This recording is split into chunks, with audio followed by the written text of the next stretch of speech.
The galaxy knew them as the Weavers, a name spoken with a reverence bordering on worship. They arrived not in warships of iron and fire, but in vessels of pure, captured starlight, crystalline structures that drifted through the void like celestial icebergs, humming a soft, harmonic resonance that soothed the savage transmissions of 1,000 warring species.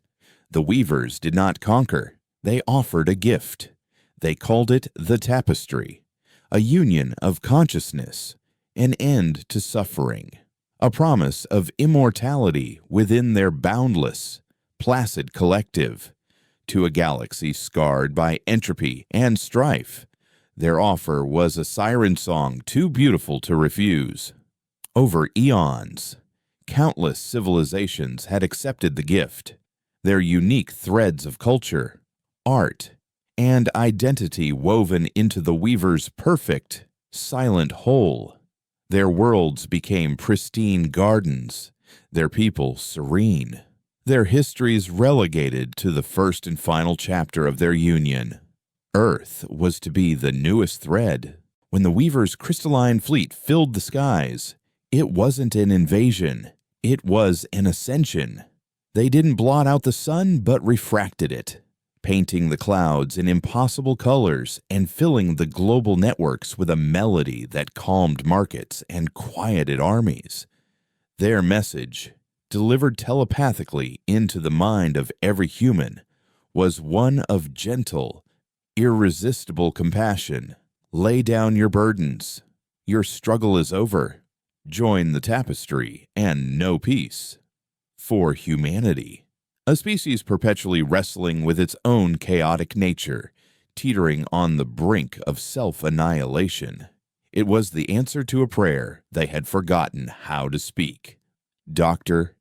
Elias Vance watched the world fall in love from a dusty, forgotten observatory in the Atacama Desert, the last outpost of a discredited school of thought. Years ago, his mentor, Dr. Eris Thorne, had been a pariah, a brilliant xenolinguist driven to madness by a single, terrifying theory. Thorne had studied the silent artifacts left on worlds the Weavers had visited, the so-called echo stones, and where others saw monuments to a peaceful union, he saw tombstones. He claimed the Weavers didn't elevate species, they erased them, consuming their individuality like a vampire drinking a soul, leaving behind a hollow, beautiful corpse. He argued that the tapestry wasn't a union, but a cage, a silent, cosmic scream of countless cultures digested into a single, monotonous hum.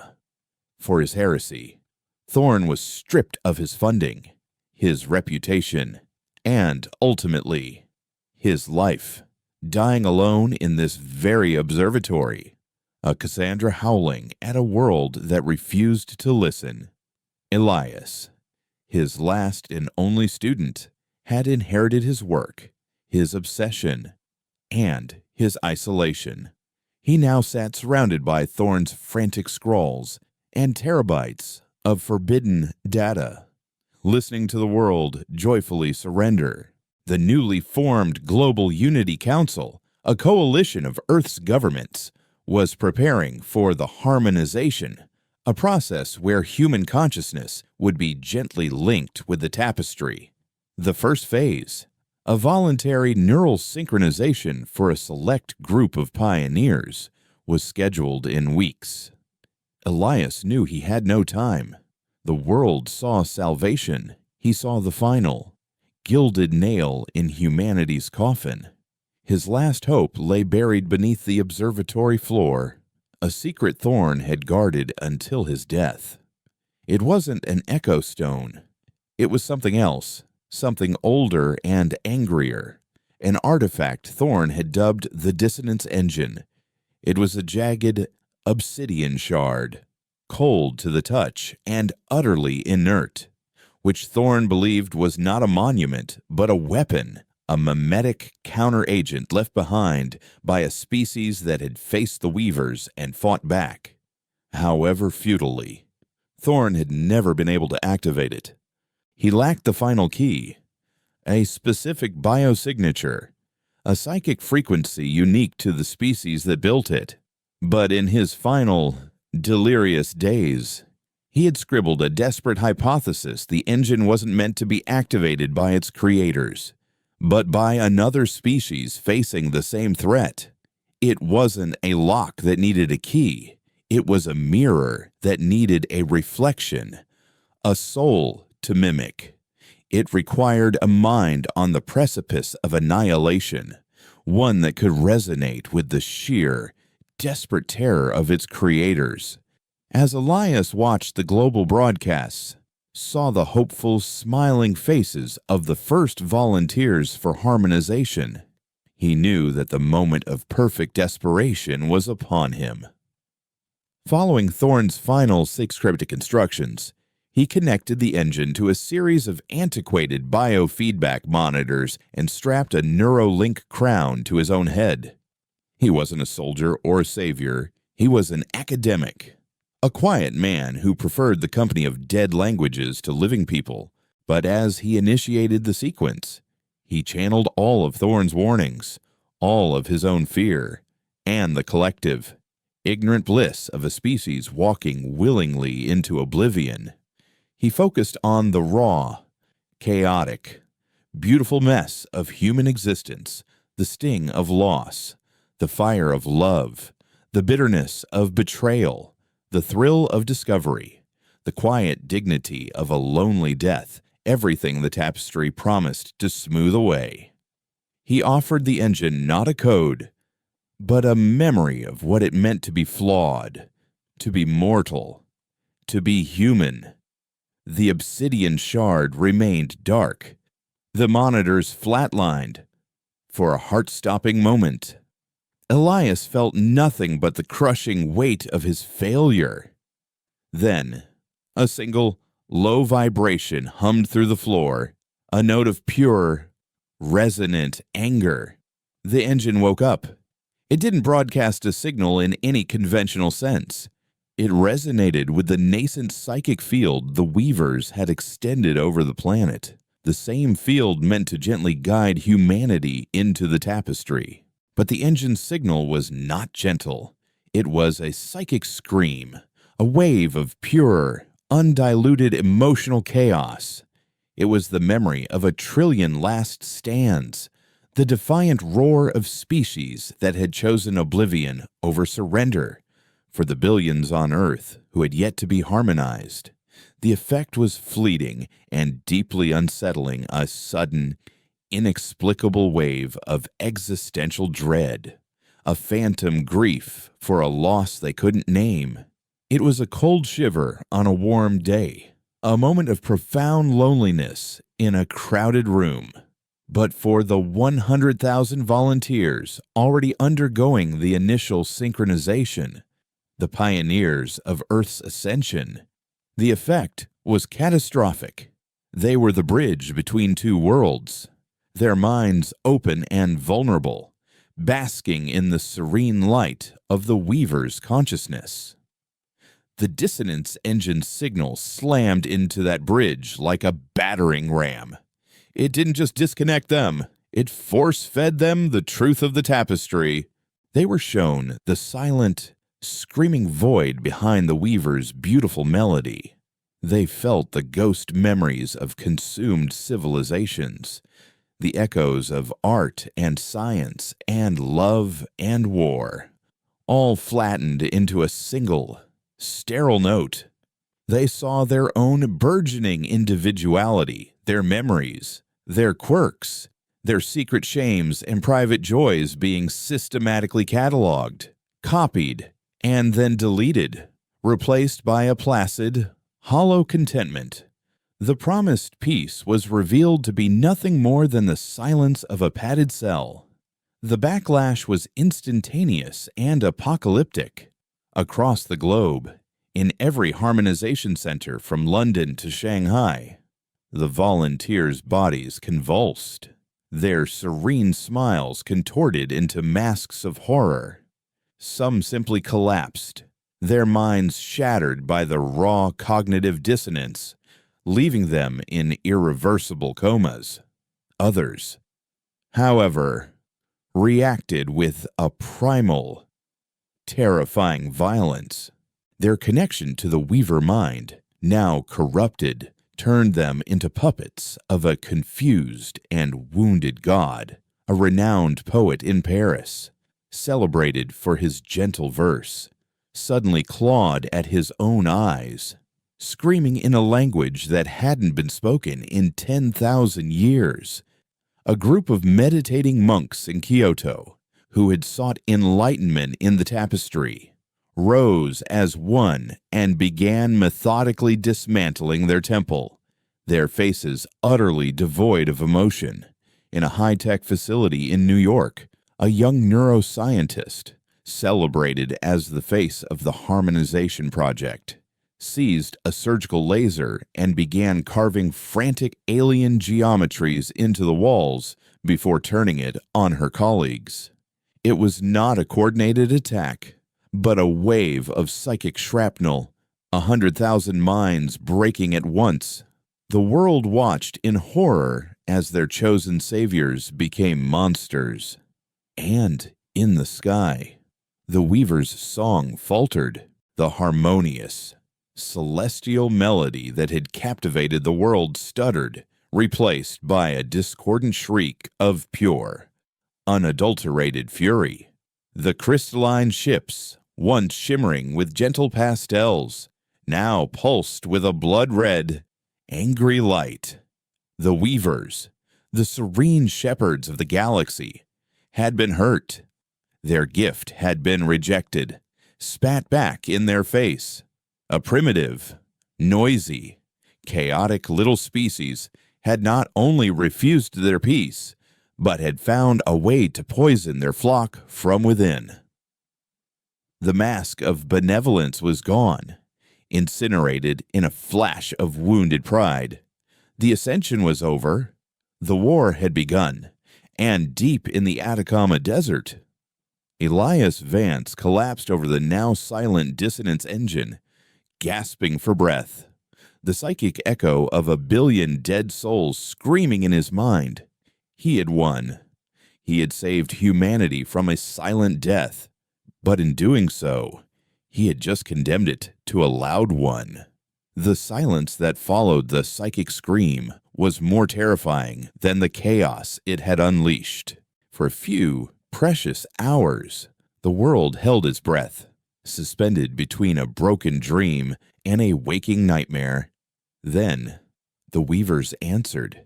It was not with fire or plasma, but with a sound, a single-sided sustained note that emanated from their blood-red ships and washed over the earth. It was the antithesis of their previous soothing melody, a low, grinding frequency that vibrated not in the ears, but in the bones, in the silicon of microchips, in the crystalline structure of glass. Humanity's global nervous system, the intricate web of satellites and fiber optics that bound their civilization together, began to fray. Screens flickered and died, not from a power surge, but as if the very concept of the images they displayed had been erased. Global positioning systems lost their place in the universe, sending airplanes drifting off course and cargo ships sailing in circles. The Internet, humanity's collective consciousness and its greatest vulnerability, dissolved into a meaningless storm of static. The Weavers were not bombing cities. They were unwriting the modern world, sentence by sentence, turning humanity's greatest strength into its greatest weakness. In less than a day, Earth was thrown back a century. A planet of 7 billion people suddenly rendered deaf, dumb, and blind, trapped in isolated pockets of ignorance with a sky full of angry gods. In the newly established emergency command bunker beneath Geneva, General Eva Rostova watched her world crumble on the last few hard-lined, shielded monitors. a woman forged in the brutal border conflicts of the old world. Rostova had never trusted the Weaver's gentle promises.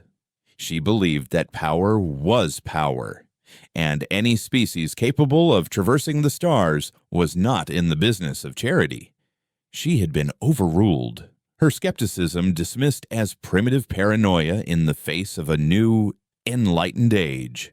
Now, that paranoia was the only thing keeping a handful of military command structures operational.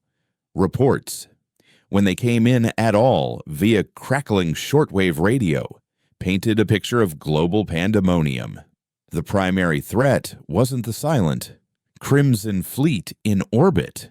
It was the enemy already inside the gates, the corrupted, as the afflicted harmonization volunteers were now called, had become something horrifyingly new. After their initial, violent outburst, they had fallen into a strange, communal trance. They moved with a disturbing, synchronized purpose, abandoning their homes and gathering in public squares, at the bases of communication towers, and in the ruins of the harmonization centers, using whatever materials they could find: scrap metal, fallen power lines, dismantled vehicles, even the bones of the dead they began to build.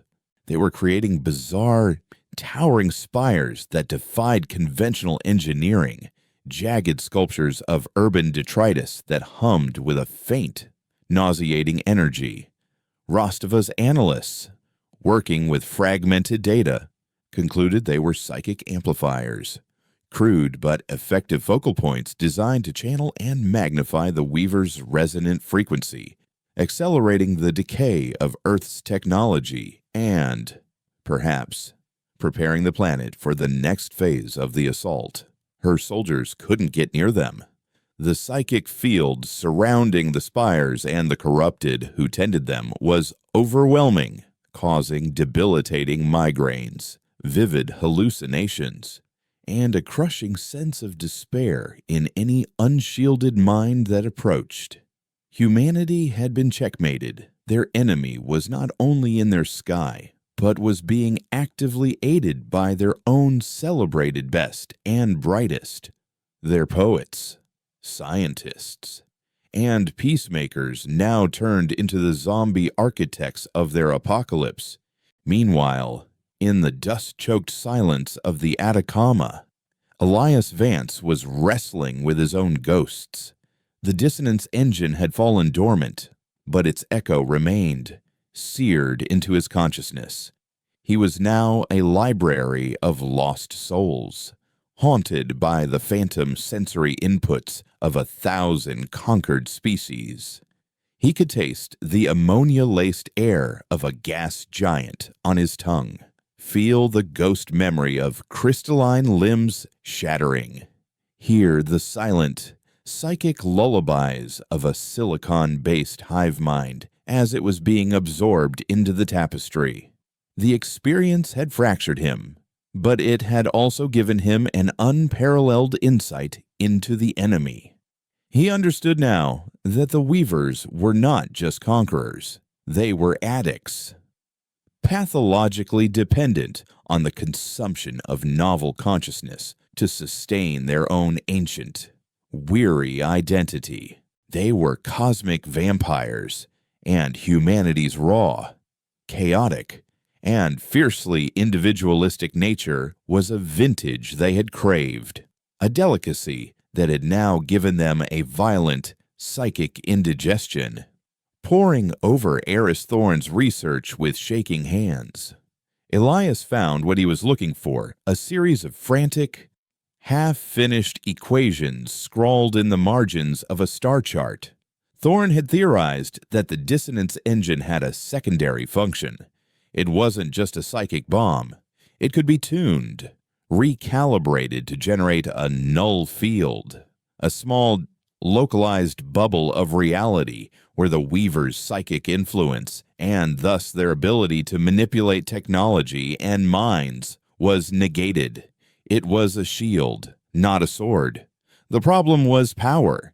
To create a field large enough to protect even a small bunker would require a massive, sustained energy source, far beyond the observatory's aging generators. And even if he could get it working, a shield in the middle of a desert was useless if no one knew it was there. He was a man with the cure for a plague. Trapped on a desert island, the world's desperation became Rostova's only strategic asset. With conventional command and control gone, she had to rely on older, more desperate methods. She authorized the launch of high-altitude reconnaissance drones, primitive by yesterday's standards, hoping to get a clearer picture of the spire's construction. Most were lost, their guidance systems failing as they entered the Weaver's sphere of influence. But one, on its final, failing trajectory over South America, captured a single, anomalous frame of data before it crashed. It was an energy reading, faint and fleeting, but utterly unique. While the rest of the planet was being swamped by the Weaver's monolithic, low-frequency resonance, this signal was a complex, multi-layered spike of pure, unadulterated chaos, emanating from the middle of the Atacama Desert, a region that had been a communications dead zone for years. The spike had flared into existence moments before the global collapse, a single, defiant scream before the world went silent. To her frantic analysts, it was an unexplained anomaly. To Rostova, whose grandfather had taught her to read the patterns in a wolf pack's hunt, it was the location of the rock that had been thrown into the hornet's nest. She didn't know what was there, but it was the only thing in the world that had talked back to the Weavers. It was the only lead she had.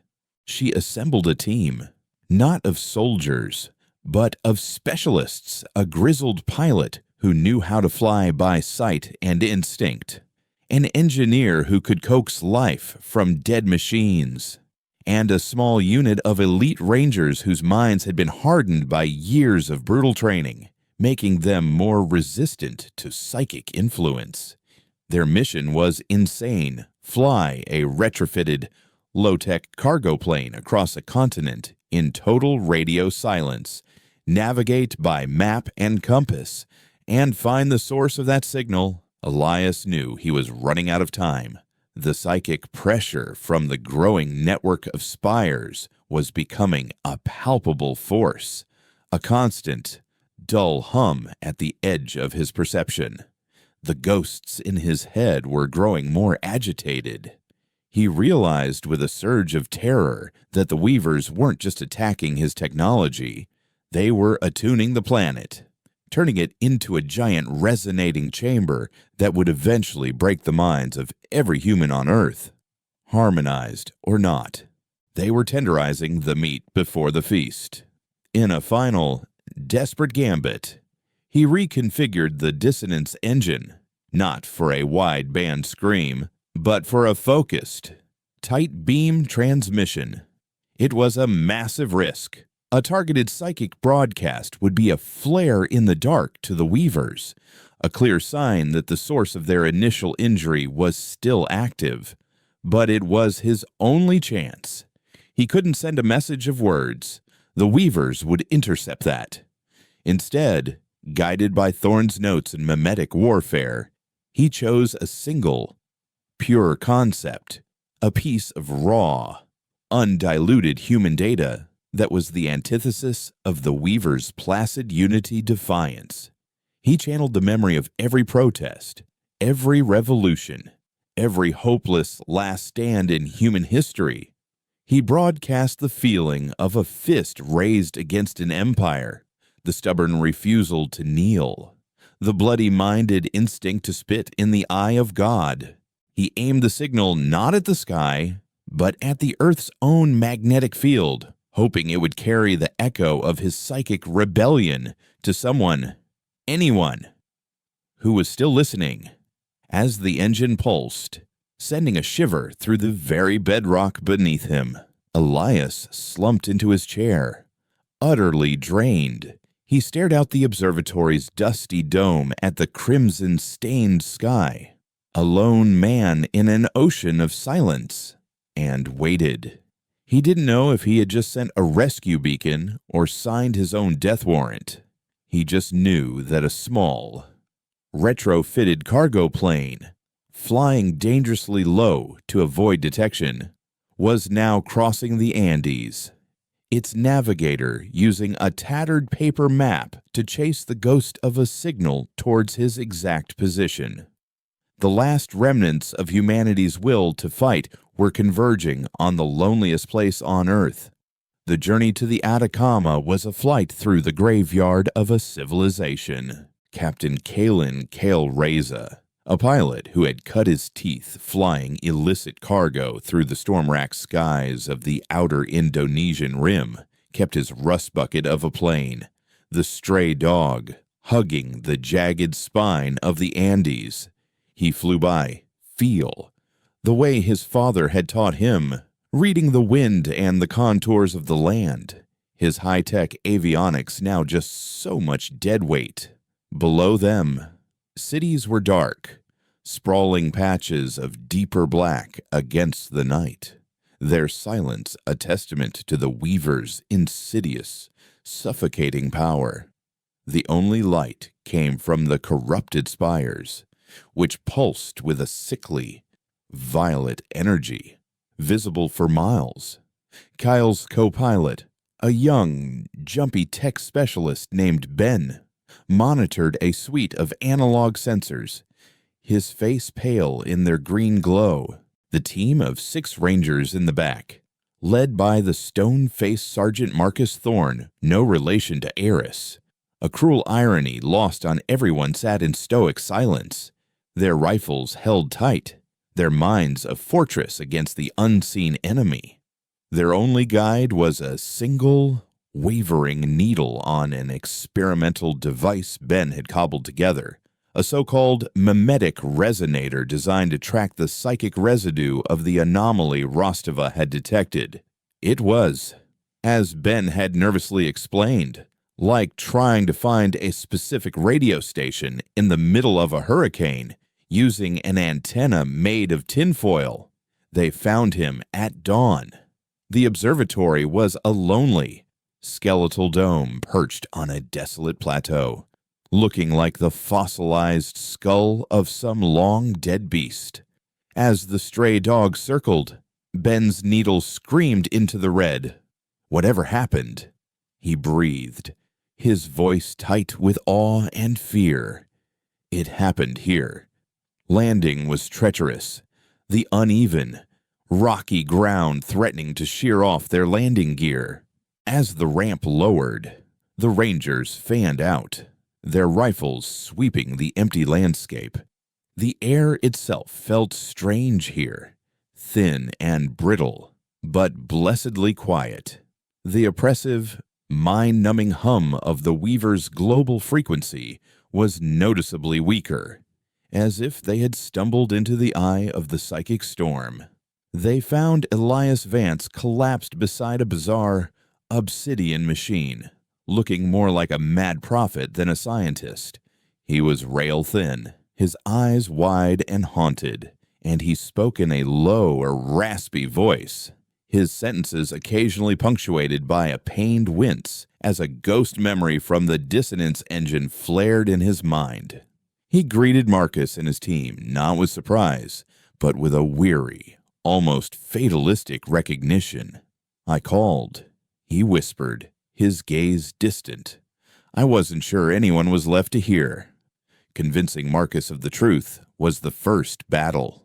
To the hardened soldier, Elias's talk of psychic echoes, mimetic warfare, and an ancient, soul-eating enemy sounded like the ravings of a man who had spent too long in the desert. But the evidence was undeniable. The dissonance engine, even dormant, gave off a palpable aura of wrongness, and the clear, quiet air around the observatory stood in stark contrast to the psychic static that had plagued them for the entire flight. Ben, however, was in heaven. He practically vibrated with intellectual excitement, running diagnostics on the engine with a reverence usually reserved for holy relics. He confirmed Elias's theory the engine could indeed generate a null field, a localized bubble of psychic silence. The problem, as Elias had predicted, was power. The observatory's generators were barely enough to keep the lights on.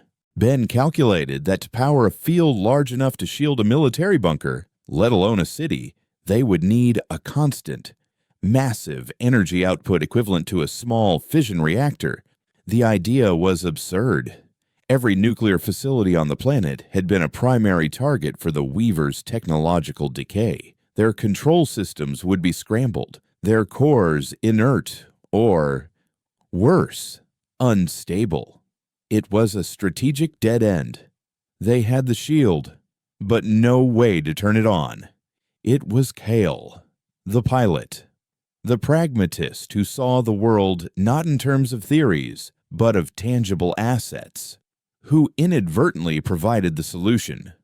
While the others debated energy sources, he was inspecting the stray dog, his expression grim. "She's not going to fly again," he announced, wiping grease from his hands. The resonance fried the fuel injectors, crystal matrix components. "Can't be repaired. Can't be replaced."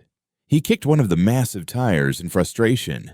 "We've got a full tank of JP8 and a perfectly good turbine engine, and all it's good for now is being the world's most complicated paperweight." Ben's head snapped up, his eyes widening.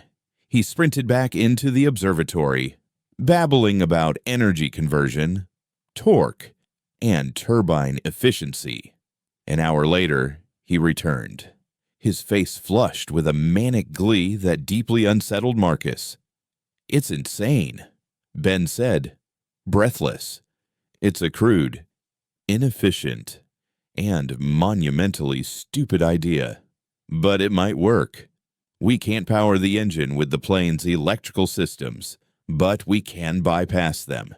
We can physically couple the plane's jet engine to a series of repurposed generators, turn it into a gas-guzzling, ear-splittingly loud power plant. It will burn through our fuel in a matter of hours, and the noise will probably attract every corrupted for 100 miles. But it will give us one thing, a stable, high-output power source." The plan was a patchwork of desperation, a piece of battlefield engineering so audacious it bordered on suicidal. It was perfect. For 2 days, the lonely observatory was transformed into a frantic hive of activity. Under Ben's frenzied direction, they cannibalized the stray dog, tearing out its powerful turbine engine. They jury-rigged a makeshift housing, bolting it to the observatory's concrete floor.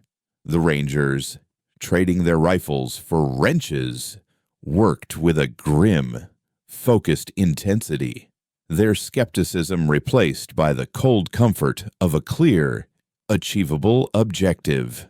Elias, too weak to help with the heavy lifting, worked with Ben, painstakingly recalibrating the dissonance engine's delicate crystalline matrix, preparing it to receive the raw, brute force of the jet engine. He was their high priest, preparing the altar for a noisy, violent sacrifice. As they worked, the world outside continued to die. The Weaver's resonant frequency was intensifying. Kale, monitoring the shortwave, picked up fragmented, desperate broadcasts. London had gone completely silent. The African Union Command reported that the corrupted were no longer just building spires. They were herding the terrified, unafflicted population towards them. Their psychic influence now strong enough to override basic free will. The Weavers were harvesting. They were running out of time on the third day. as a blood-red dawn broke over the Andes. They were ready. The contraption was a monstrosity, a fusion of sleek aerospace engineering and scrapyard mechanics. The jet engine's intake gaping like a hungry mouth in the center of the observatory. Elias gave the final nod. Cale, back in his element, took the makeshift controls, a tangle of wires and repurposed levers. Cover your ears, he yelled over the whine of the auxiliary starter. With a flick of a switch, he fed fuel into the turbine.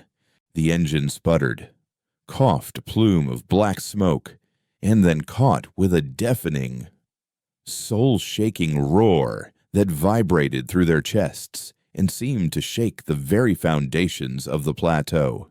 The lights in the observatory flared to an impossible brightness. Ben, his face illuminated by a cascade of readouts, screamed in triumph, "We have power. It's unstable as hell, but we have power." Elias, his hands steady on the dissonance engine's controls, began the final sequence. He wasn't just flipping a switch. He was tuning a metaphysical instrument, aligning the raw chaos of the engine with the brute force of the turbine, creating a shield not of energy, but of pure, weaponized reality. Outside, the world changed. A ripple, visible only as a faint shimmer in the air, expanded outwards from the observatory, spreading at the speed of light for a 5-mile radius. The oppressive, crimson tint of the sky vanished, replaced by a deep, natural blue. The mind-numbing psychic hum of the weavers was gone, replaced by the thundering roar of the jet engine. Inside this bubble of sanity, technology flickered back to life. Ben's laptop, previously inert, booted up with a cheerful chime. The Ranger's comms crackled with static, then cleared. In Geneva, hundreds of miles away, a single monitor in Rostova's bunker, one hard line to a deep Earth seismic sensor, suddenly blinked. The sensor, located in the Andes, had been dead for weeks. Now it was not only active, but it was registering a massive, sustained, and utterly artificial seismic event in the Atacama Desert. Rostova stared at the screen, a slow, grim smile spreading across her face. The rock had not just screamed, it had built a fortress. But their triumph was short-lived. The activation of the null field was a declaration of war the Weavers could not ignore. On the horizon, a dust cloud appeared, growing rapidly. Through binoculars, Marcus saw them, hundreds of them. The corrupted. They were coming, drawn by the psychic void and the thunderous roar of the engine. Their synchronized, loping gait terrifyingly purposeful. They were an army of ghosts, their minds hollowed out and filled with the Weaver's cold, alien rage. The team had their shield, but now they were trapped inside it, a tiny island of noise and sanity in an ocean of silent, implacable hate, with an army of their own people marching to tear it down. The first wave of the corrupted came not with a charge, but with a silent, inexorable flow, like a tide of death washing over the desolate landscape. They moved with an eerie, coordinated grace, their individual identities completely submerged in the Weaver's hive mind intent. There were no battle cries, no expressions of rage, only the soft crunch of hundreds of feet on the gravelly desert floor, and the cold, vacant stares of eyes that had once held human souls. Marcus and his 5 Rangers took up positions around the observatory's perimeter, using the rocky outcrops as natural cover. They were outnumbered 100 to 1, a terrifying equation under any circumstances. But these were not conventional soldiers. The Rangers were trained for this kind of psychological attrition. Their minds hardened against the subtle tendrils of fear and despair that were the Weaver's true weapons. Inside the null field, they were protected from the direct psychic assault, but the sheer visual horror of the advancing horde was a weapon in itself. These were not faceless aliens. They were their own people, their faces sometimes recognizable from news broadcasts, the poet, the monks, the neuroscientist, now moving like puppets on a string, their bodies mere vessels for an alien will. "Conserve your ammunition," Marcus ordered over the comms, his voice as steady and unyielding as the rock he crouched behind. "Aim for the legs. We don't know if they can be saved, but we're not executing civilians until we have to." His words were a necessary balm, a reminder of their own humanity in the face of this monstrous perversion of it. The first shots were precise, disciplined. The Rangers' rifles cracked, the sound sharp and clean against the deafening roar of the jet engine. Corrupted at the front of the wave stumbled and fell, their legs buckling beneath them. But they did not scream. They did not even seem to register the pain. They simply crawled, dragging their broken limbs behind them, their eyes still fixed on the observatory with a chilling, single-minded purpose. The ones behind them stepped over their fallen comrades without breaking stride, a relentless, unthinking advance. It was like trying to stop the ocean with bullets. Inside, Elias watched the grim spectacle unfold on a makeshift monitor, his heart a cold knot in his chest. Each fallen figure was a testament to his terrible choice. He had saved humanity from a silent cage, only to force it into a bloody, fratricidal war. The ghosts in his head, the echoes of other species who had faced this same enemy, whispered grim confirmations. The Weavers did not value the lives of their puppets. They were disposable tools, flesh and bone to be spent absorbing bullets until the defenders' ammunition ran dry. The true nature of the assault became clear when the corrupted reached the edge of the null field. As they crossed the invisible boundary, they staggered as if hit by a physical blow. The Weaver's direct control was severed. For a fleeting, beautiful, and utterly tragic moment, a flicker of the person within returned. A young woman, who might have been a student or a musician, stopped, her eyes clearing. She looked down at her hands, then at the advancing horde around her, a look of profound, heart-stopping confusion on her face. Before she could scream, before she could even process the horror of her situation, her body was racked by a violent convulsion. The Weaver's control, denied direct access, turned inward, short-circuiting her nervous system. She collapsed, smoke trickling from her nostrils. Her brain literally cooked inside her skull. This was the Weaver's failsafe, a final, spiteful act of cruelty. If they could not use their puppets, they would destroy them rather than let them be free. The battlefield became a surreal and horrific landscape. The Rangers were no longer just fighting an advancing army. They were witnessing a mass execution.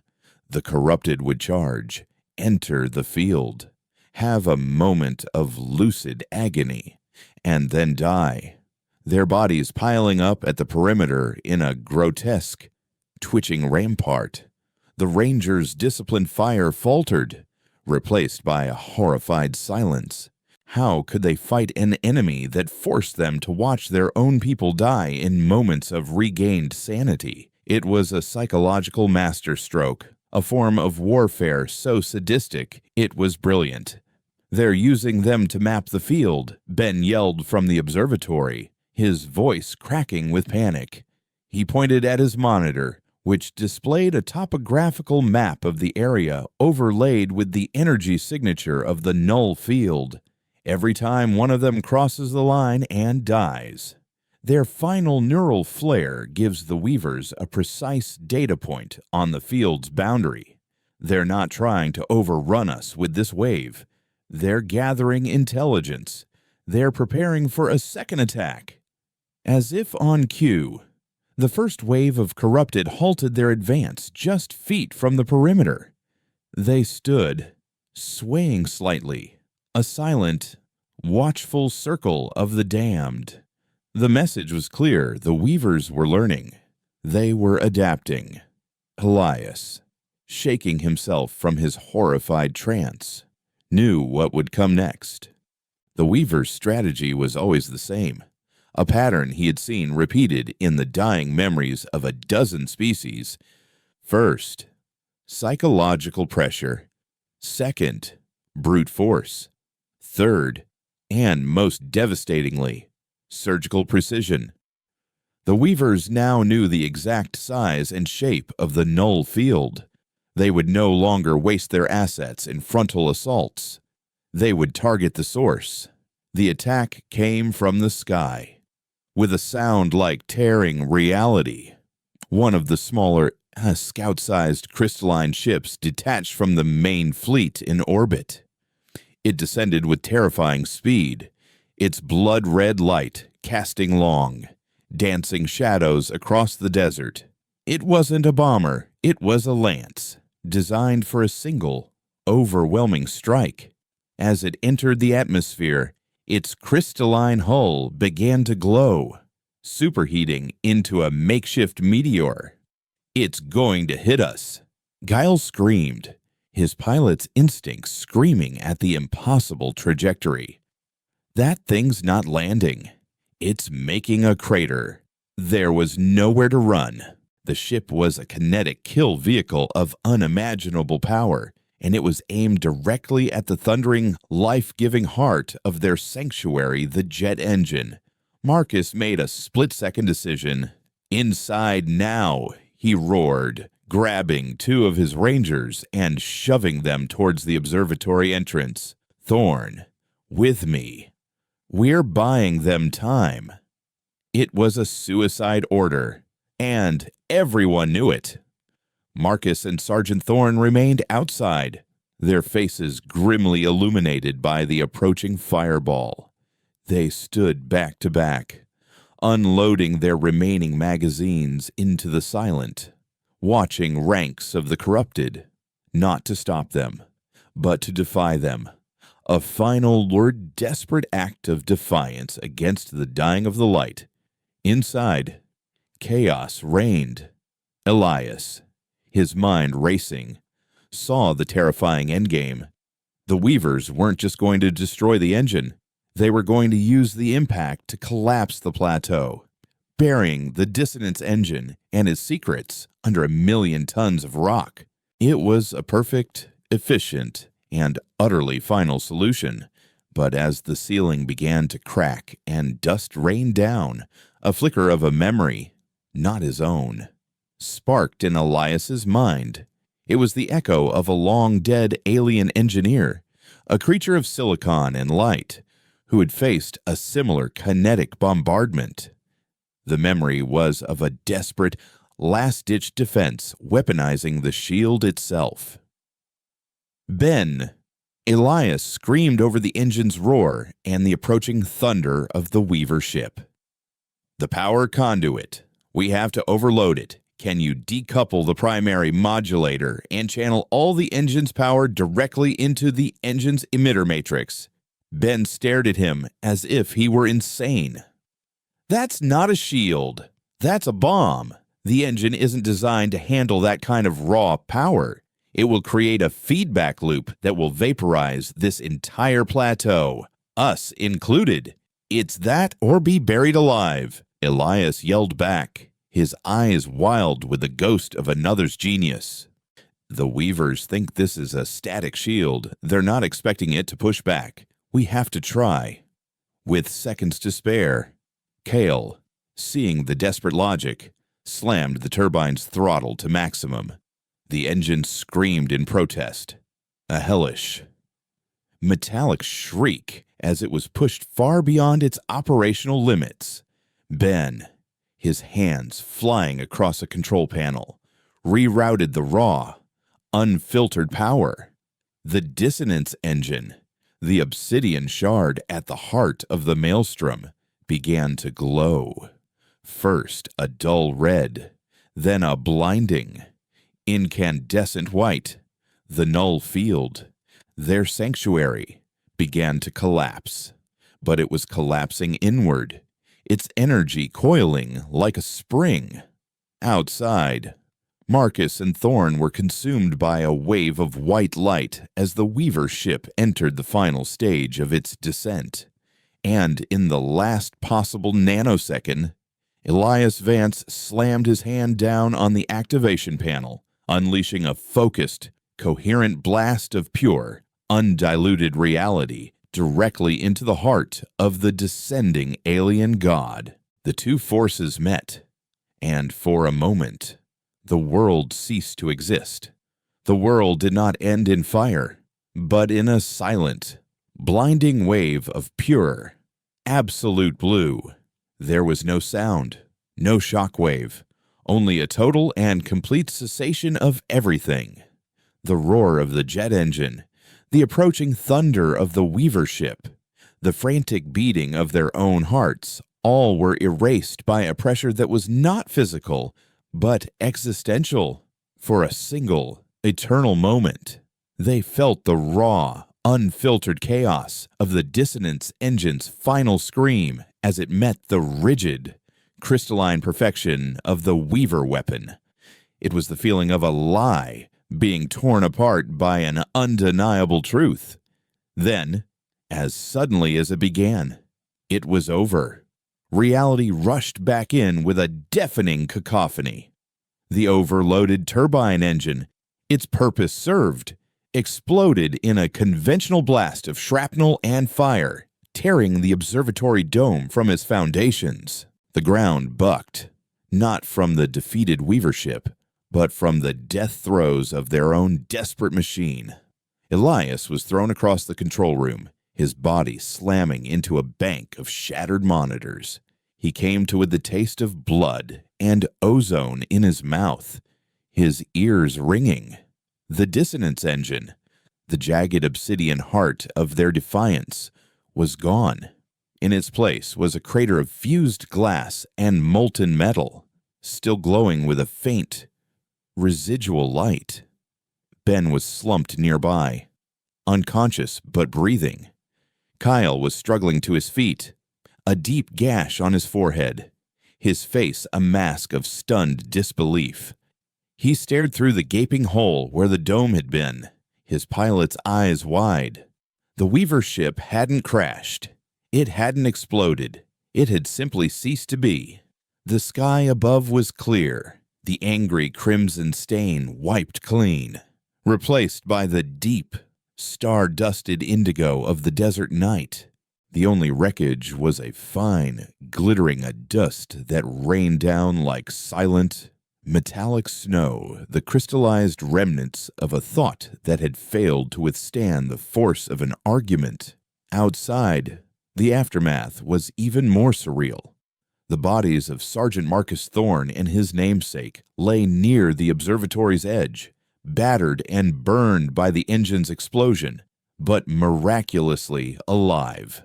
The wave of pure reality had washed over them, shielding them from the worst of the psychic fallout, even as the conventional blast had nearly killed them.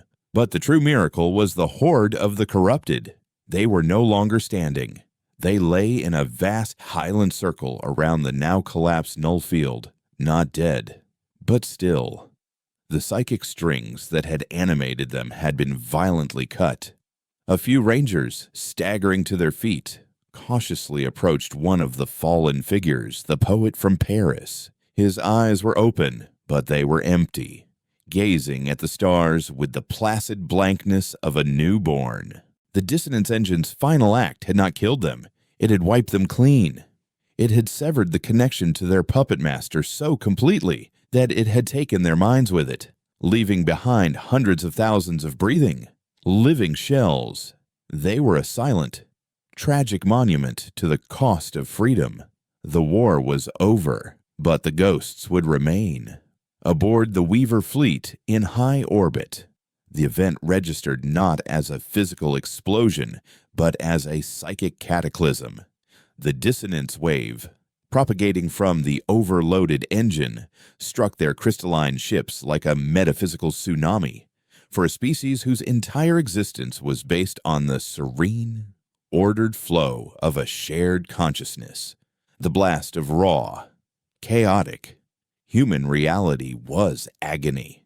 It was the screech of nails on a chalkboard amplified to the billionth power, a wave of pure conceptual noise that momentarily deafened their hive mind.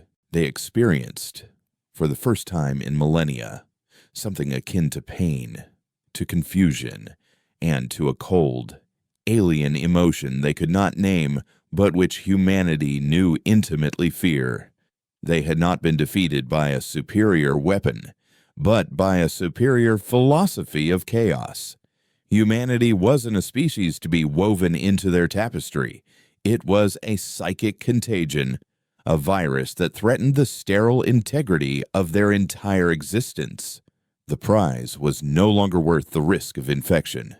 Without a sound, without a final transmission, the great crystalline fleet turned as one.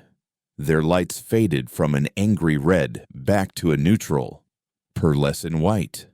Then, with a silent, graceful precision that was as terrifying as their attack, they folded space and vanished.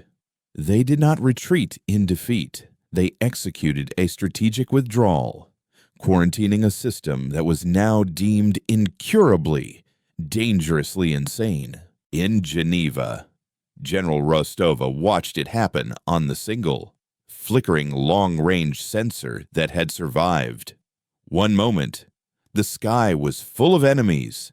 The next, it was empty, all across the planet. The low, grinding hum that had been the soundtrack to the apocalypse faded to nothing. The corrupted spires, their power source severed, went dark and inert, standing as bizarre, skeletal monuments to a nightmare that was over. Technology began to flicker back to life. Phones chirped with year-old notifications. Screens lit up with error messages. The global network, humanity's shattered nervous system, began to twitch with the first, hesitant signals of a world waking up. Rostova didn't cheer. She simply stood, her hands braced on the central command table, and allowed herself a single, slow exhale. They had survived. Now the real work began. Months later, the world was a landscape of scars and beginnings. The recovery was slow, arduous, and imperfect. The unity forged in the face of extinction was already fraying into familiar political squabbles. But beneath it all, something had fundamentally changed. Humanity was no longer a fractured species squabbling over a single, lonely planet. They were survivors of a galactic war, bonded by a shared, terrifying truth. Elias Vance, no longer a reclusive academic, was now the reluctant centerpiece of a new global council. The ghosts in his head had quieted, their final, desperate messages delivered. He was no longer their vessel, but their historian, the sole librarian of a dead galaxy, his painful knowledge now the foundation of humanity's future. He advised on the careful, deliberate reverse engineering of the dormant Weaver technology, warning against the seduction of power that had led so many other species to their silent doom. Ben led that scientific effort, his manic energy now tempered by a profound sense of responsibility. Kale, a hero who had lost his ship, found a new purpose, training a new generation of pilots to fly by instinct and grit, ensuring that humanity would never again be so reliant on technology that could be turned against them. And in a quiet, repurposed hospital in the Swiss Alps, Marcus Thorne oversaw the recovery corps. He and his rangers now stood guard over the Silent Ones, the hundreds of thousands of men and women left behind by the Weaver's retreat. They were fed, cared for, and studied, their blank faces a constant, painful reminder that victory was not without its profound costs. One evening, Elias stood with Marcus on a balcony overlooking the valley where the Silent Ones were tended in peaceful, sunlit gardens. The sky was clear, the stars sharp and brilliant. They were no longer just distant points of light. They were destinations, neighbors, and potential threats. The Weaver's departure had been noticed. Whispers were already being detected on the galactic channels, fragmented, fearful transmissions about the noisy, primitive species in the Sol system that had stared into the heart of the tapestry and made it blink. Humanity was no longer an unknown quantity. They were an anomaly, a terrifying new power that had defeated the undefeatable not with bigger guns, but with a stubborn, chaotic, and unbreakable spirit. Elias looked up at the vast, silent cosmos, feeling the weight of all the ghosts he still carried and the burden of all the lives he had fought to save. They had not won peace. They had won a chance to fight the next war on their own terms. They had not inherited a tranquil galaxy. They had earned a dangerous one. And for the first time in a very long time, that felt like enough.